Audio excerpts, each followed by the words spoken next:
সৌরজগতের চতুর্থ গ্রহ এবং পৃথিবীর প্রতিবেশী মঙ্গল সম্পর্কে জানব আমরা বিশ্বময়ের এই ভিডিওটিতে।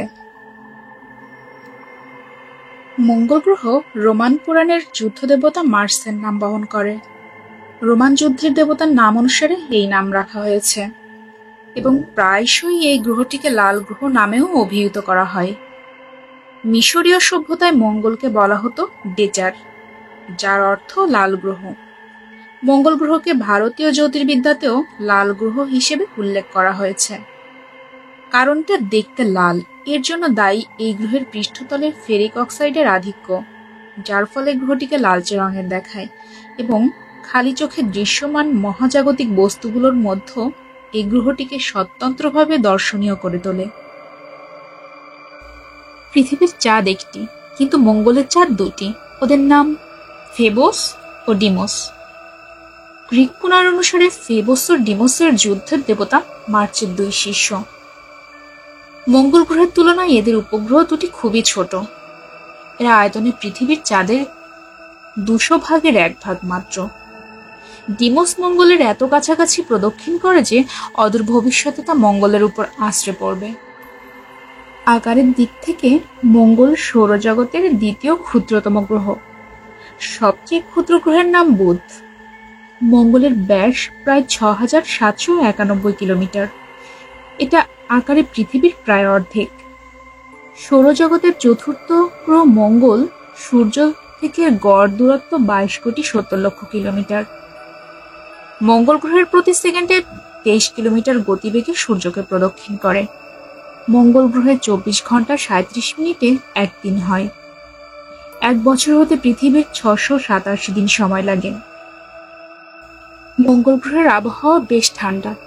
বিষুবরেখার তাপমাত্রা 20 ডিগ্রি সেন্টিগ্রেড উঠলেও মরু অঞ্চলে তাপমাত্রা থাকে সাধারণত -140 ডিগ্রি। মঙ্গলের মাধ্যাকর্ষণ শক্তি পৃথিবীর চেয়ে 3 গুণ কম, তাই পৃথিবীতে লাফ দিয়ে আপনি যতটুকু উঠতে পারবেন, মঙ্গলে তার চেয়ে 3 গুণ বেশি উচ্চতায় উঠতে পারবেন। মঙ্গল গ্রহের বাতাস পৃথিবীর চেয়ে হালকা। ওখানকার বাতাসে অক্সিজেন নেই বললেই চলে। তার বদলে আছে কার্বন ডাই অক্সাইড, নাইট্রোজেন ও আর্গন। পৃথিবীর মতো মঙ্গল গ্রহ ঋতু পরিবর্তন হয়। সৌরজগতের গ্রহগুলোর মধ্যে সবচেয়ে বেশি পর্বত আছে মঙ্গলে। এর অলিম্পাস মঞ্চ পর্বত চেয়ে আমাদের এভারেস্ট পর্বতের প্রায় 3 গুণ উঁচু। মঙ্গল গ্রহে সূর্যোদয় ও সূর্যাস্তের রং নীল। মঙ্গল গ্রহে কোনো তরল পদার্থ স্থায়ী হতে পারে না।